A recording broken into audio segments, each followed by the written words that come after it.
Good morning, good evening, and good night. I hope you all are doing well. Welcome to my channel. Welcome to 144 from the stars, Tarot. So I didn't meditate on the energy at all, but I can already kind of feel that the theme has to do with some kind of transformation, healing, and ascension. So let's just go ahead and dive in with a fresh set of eyes together and see what Spirit would like you to know.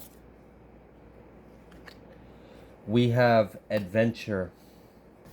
We have nothingness. We have breakthrough, consciousness, and flowering. Wow, what a way to start things off. So with this nothingness and adventure, I feel like a lot of you are actually taking a trip within yourself. I feel like you are learning how to tap into an unconscious way of mind. With this nothingness, I feel like you are diving deep within the deepest parts of yourself and then being still in those places, in those moments. And if you can see, so this nothingness card is exactly that. It's just pitch black emptiness. It's void. And then with this adventure card, you see this child, this rainbow aura is illuminated around the child. And this aura allows you to see a path, allows you to see a horizon, and allows you to even see foliage. But outside of this individual's aura, it's nothingness. I feel like you guys are actually embarking on a new journey, a new cycle.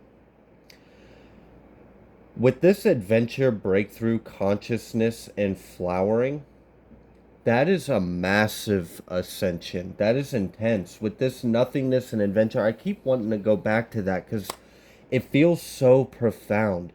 This is like you're tapping into God's consciousness. You have learned how to master your mind and your heart.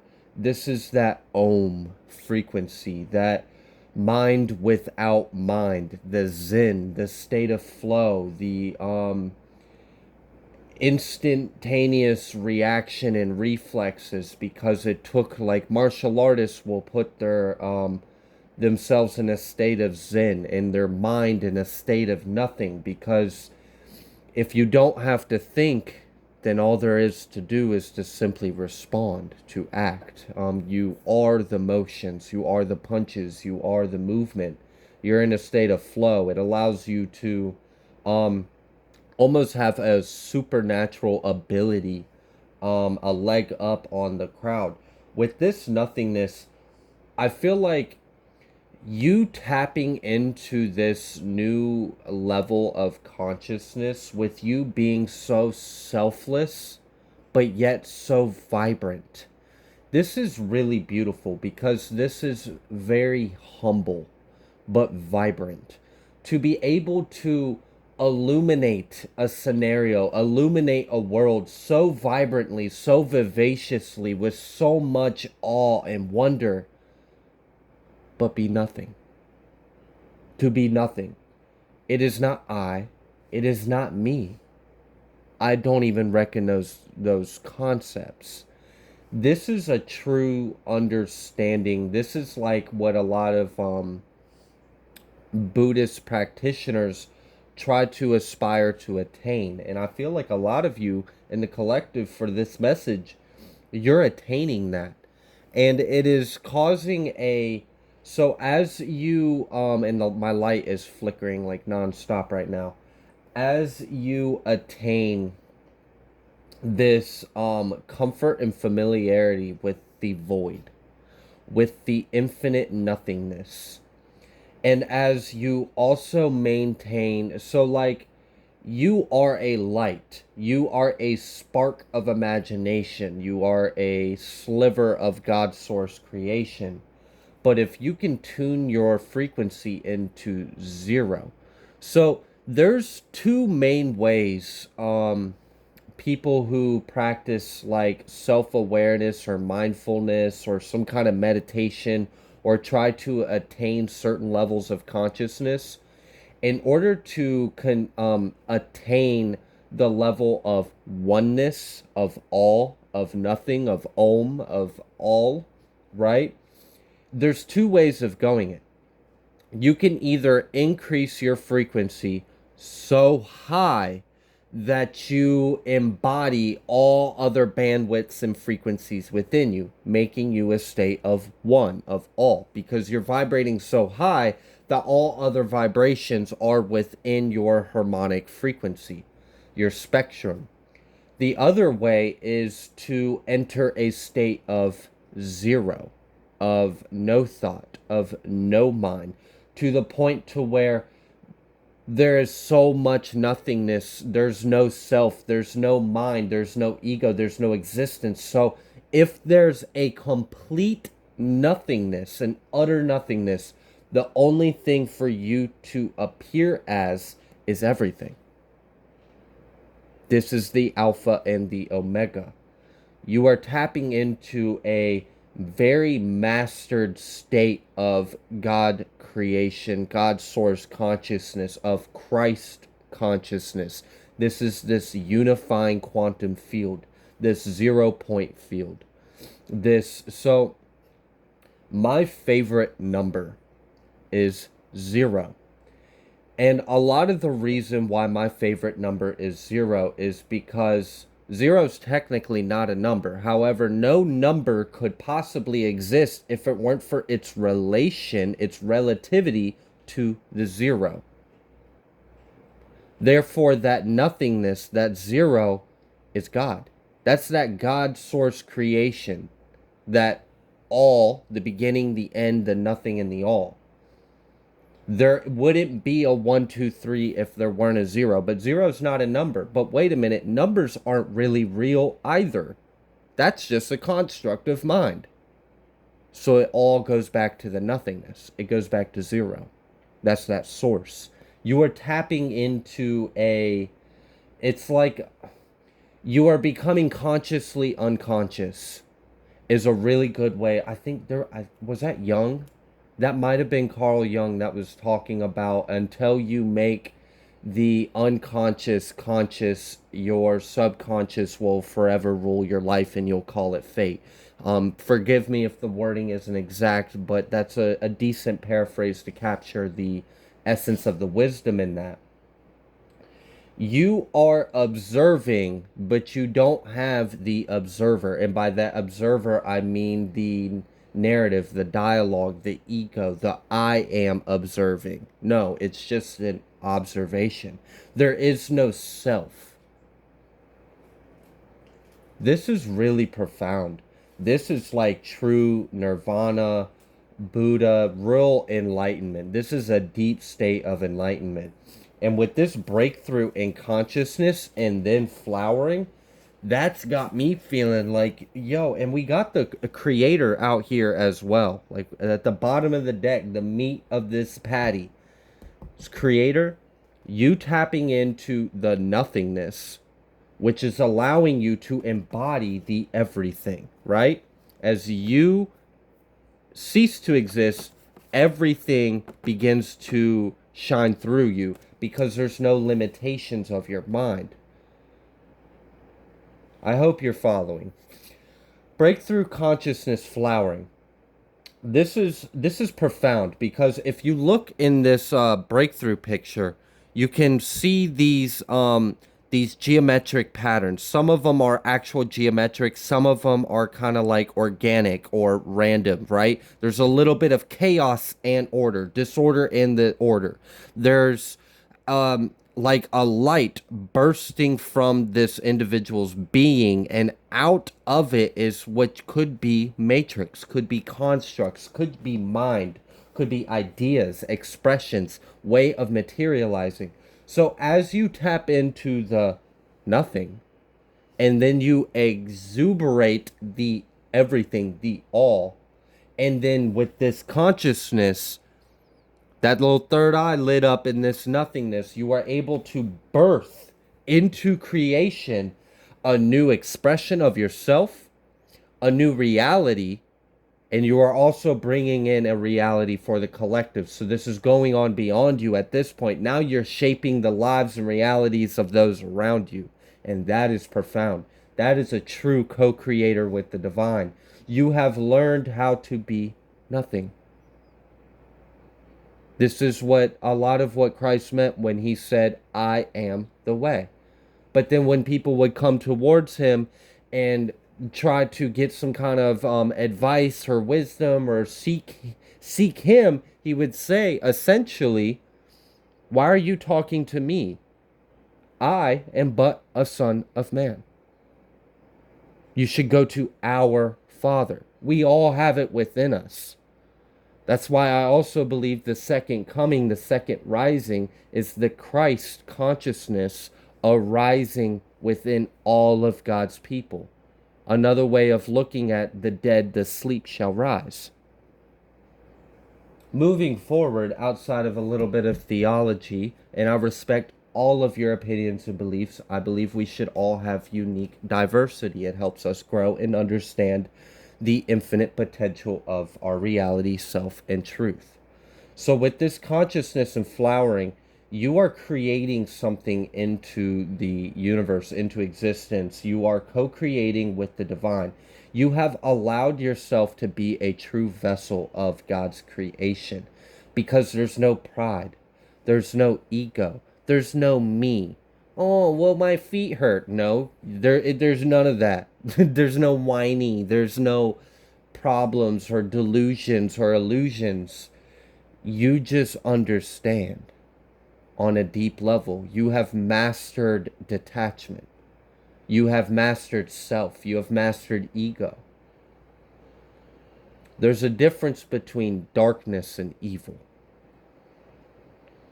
You are able to be comfortable, navigate, utilize the darkness, and then birth from it. We're born out of darkness. We're born in the living waters of the womb. We have not quite seen the light yet until after we are born. So there's a potent universal law of creation. And if you truly understand how the universe works, you can master that same principle in your own way, and it'll materialize in your life. And I feel like you guys are really about to emerge into a whole new you, a whole new level of you. This is like before you were a muggle, but now you're Harry Potter. I mean, this is wild. I'm kind of curious. Let's get a little bit of tarot out here on flowering. What is this? What is flowering? What is emerging? Wow. We've got the Three of Pentacles with the Nine of Cups. Wow, Knight of Cups. So not only are you working on creating something for yourself, expanding on, growing on, elevating on, providing, of being of some kind of service, of fulfilling some kind of path and dream, you are putting in the work to bring in some kind of wish, desire, desired reality, some kind of fulfillment you wish to have in life. But not only are you doing the work to do so, but you're the knight of this Nine of Cups. You're full on crusading into the battles of life.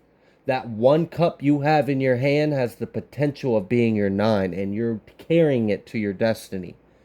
Because you know, as long as you can get from where you started to where you're headed, and that cup that you have in your head, wow, mind and heart, how it all goes two and two. But that cup that you had in your hand as you charged on your horse through battles, through mountains, through rivers, valleys, was it still clear when you got there?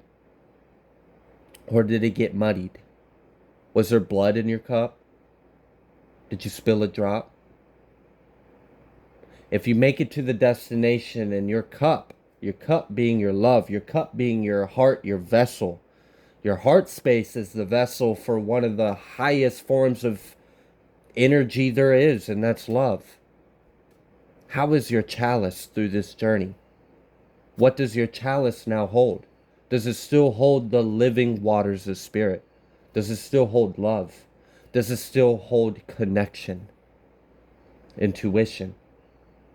Or has it gone bitter? Has it gone murky? You're making it to your destination with a pristine cup of living waters. And where you are heading, that cup is instantly multiplied into 9. This 9 is the completion, oh my gosh, I can't even say the word. Symbolic manifestation of you achieving your wish fulfillment. You endured through life, and now you've made it to the other end for yourself. This is a massive breakthrough. Temperance. You're an earth angel.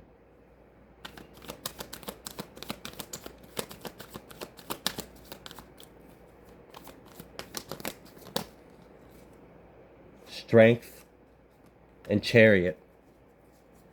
And at the bottom of the deck, Princess of Swords.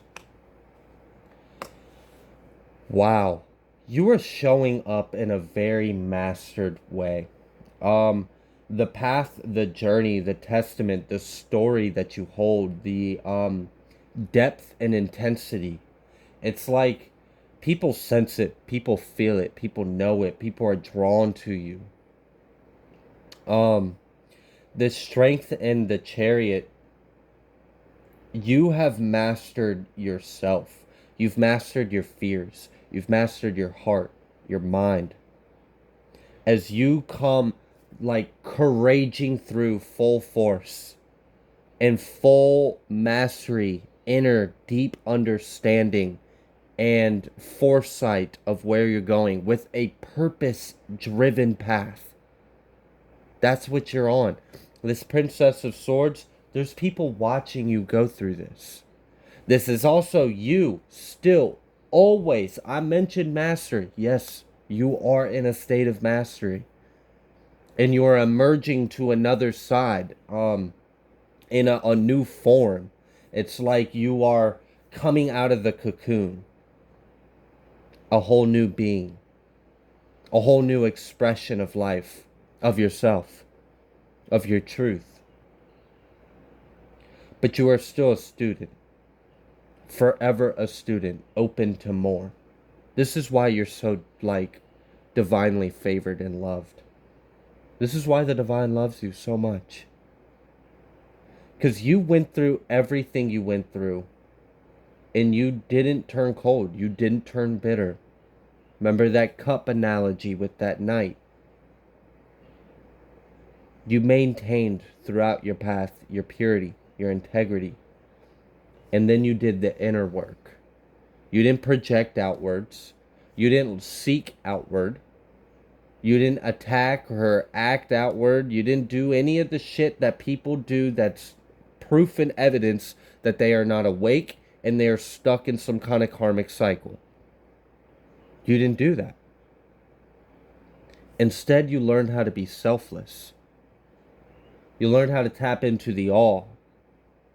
How to surrender yourself. You surrendering yourself and deeply humbling yourself throughout life, before our Father, before the universe, your higher self.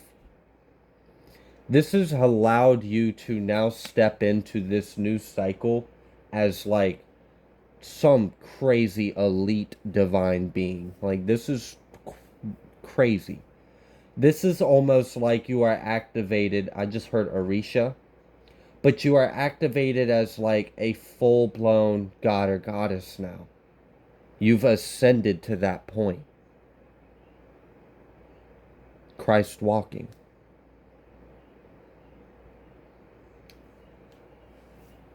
What else, Spirit?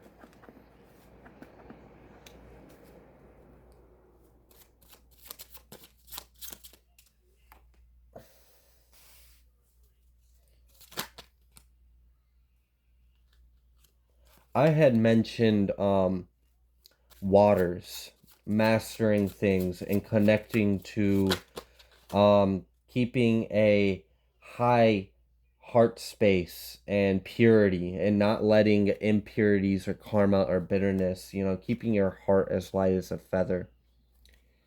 Another level of this is you have been incarnated as a mermaid or a merwoman or whatever, or a siren or some kind of aquatic humanoid and intelligence. And it doesn't even have to be humanoid. You very well could remember what it's like to be a dolphin.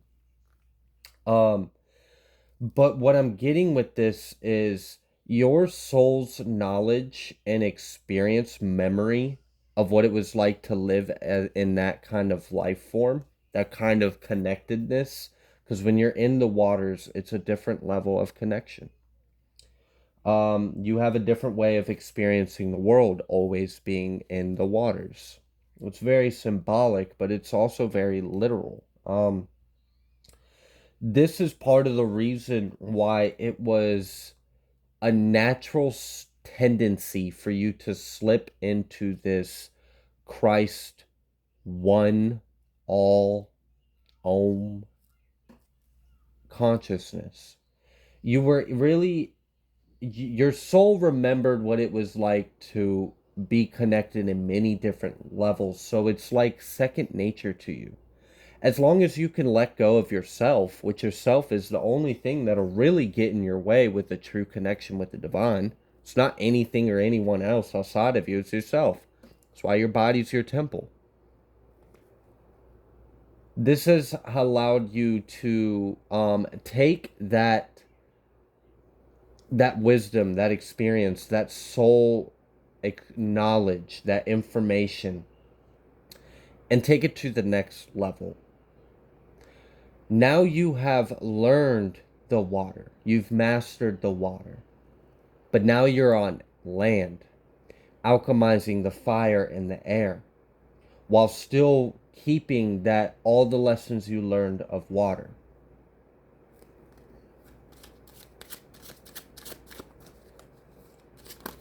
Living waters is so important right now. I'm really feeling like the living waters are flowing through your veins. We have merpeople, sirens, dragons, and Mintaka. We have Earth Angel, Andromedan, Twift Flame, Christos, and Alchemy, Transmuter, and Channel Starseed. You are bringing otherworldly levels of consciousness, of love, of unified awareness. And you are dismantling previous constructs and limitations over our collective consciousness.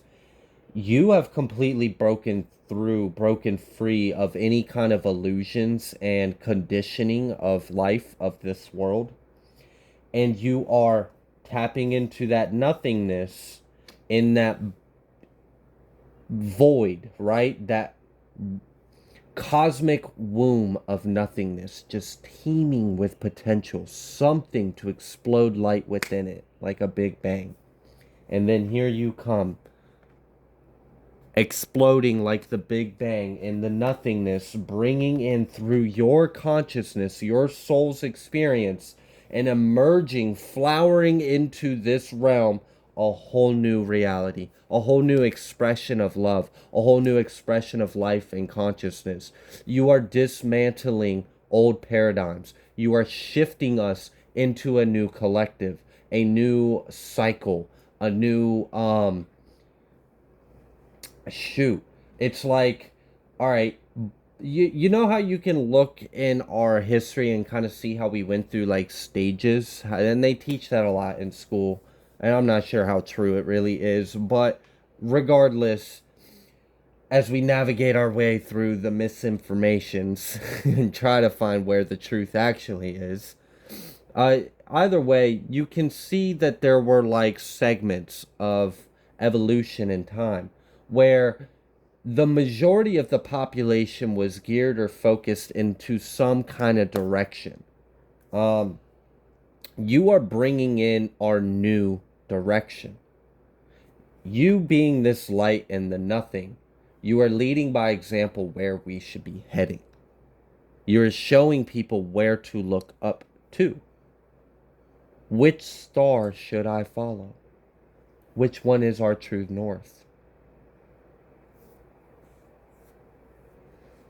With this alchemist, strength, chariot, the cups, I told you it was like you were the knight of your 9 of cups and you're doing the work to do it. This alchemist and transmuter, it's like, wow, you really understand how to create. You understand how to evolve, how to heal, how to navigate and move the energies and work with it. Like I said, you are a co-creator with the divine, a master co-creator with the divine.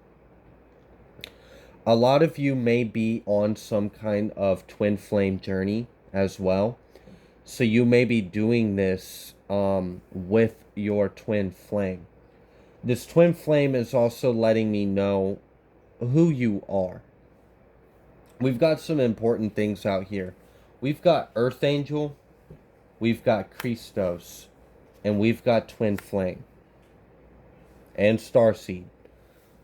So I know for a fact now that this is a chosen one message. I already felt that, but now we know it black and white on the board. You are tapping into that collective, all quantifying field. And you are mastering your light, your shadow, yourself, your selfless existence, and our self, our true self, which is source. You could be an indigo, god or goddess. I told you it was like when you are emerging through this veil, as you come out of this cocoon and you appear as your final form. And it's not your final form, it's just your 2.0, your evolved form. You are like stepping into a true, like, ascended master on earth, a god or goddess walking amongst people. This is reminding me of I think it was Greek specifically. It could have also been in Roman culture. It was common in a lot of different cultures, but they used to believe about how hospitality was very important. And part of the reason why they believed this was because you never knew who you would actually be interacting with unbeknownst to you. For example, you might think that you are just giving $5 to someone that is unfortunate, perhaps homeless or panhandling. What you don't know is that was a god. That was a goddess. That was someone with high and beautiful ranking in love and light who incarnated on earth, and either A, they're traveling through realms and worlds, so you caught the original context of it, which was literally you would see a shape-shifted manifestation of a god or goddess portraying themselves as something that isn't their true form. Or you could have blessed someone that is enduring a very difficult incarnation because of their mission, and they haven't had any help. They haven't had any kindness. They haven't had any love. And you showed that person love. You showed that person kindness. You are now that person. You are that god or goddess. This is why people experience karma when they come across you. This is why you're so heavily protected. This is why things work out for you. It's because of who you really are. What you really are. What you really stand for. The light you embody. The soul that is in your vessel right now. You are not a human. This is a human reality. A human simulated experience.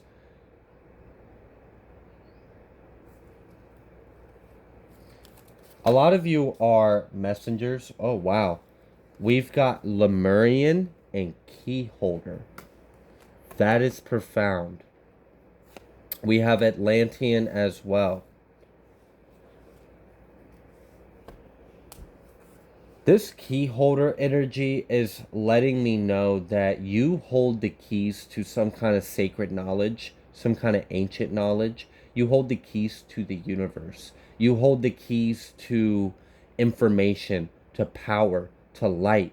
I've mentioned in the previous reading that some people can't be cloned because there's a key to unlocking and understanding the information that's encoded in their DNA. And the only person that has that key is the divine. So if you're not of the light, you don't hold that key.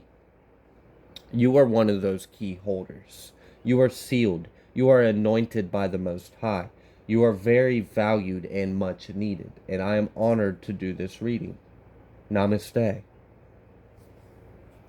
With this key holder, I also feel like you hold a crucial part in some kind of major events that are about to unfold. You're definitely part of the 144. I also just heard Galactic Federation, for whoever that is for. I really feel like you're one of the people that have been placed in the enemy's camp. And when the time is right, you will activate the grids, you will activate the fields, you will activate the new Christos light consciousness, the new template, the new blueprint, the new hologram. Yeah, you definitely carry something profound, powerful, and transformative in your blood, in your DNA, in your soul, in your light.